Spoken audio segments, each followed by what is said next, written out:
Hello friends and followers. Well, here's the harmonic generator on the HRO 500, national company HRO 500. So some of the problems with this radio, at least with me, is there's so many things that are intermittent and broken that you can't depend on finding one problem.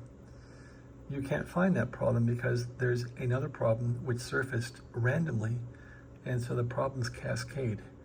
So you really got to debug this thing stage by stage. Anyway, this generator has not been working, and poking around with it, I found I could flex the boards and it would quit.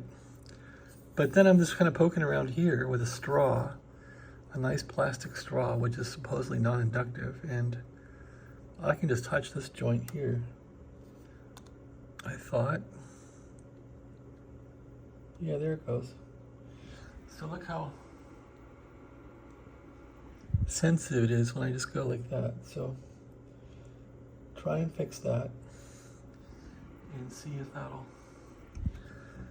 at least make this thing more dependable. I've done a lot of work on this thing tonight, including installing voltage regulators to stabilize the voltage into here. So I've had some success locking it tonight, but the trick is you need high signals from this, you need high signals from the HRO oscillator that combine in the mixer here, amplified through this IF strip, and then you have a comparator right here, and you need a good DC voltage to get lock. So that's what I'm doing. It's still very microphonic. Anyway, I'm gonna fix this and get back to you. Thanks for watching, have a great day.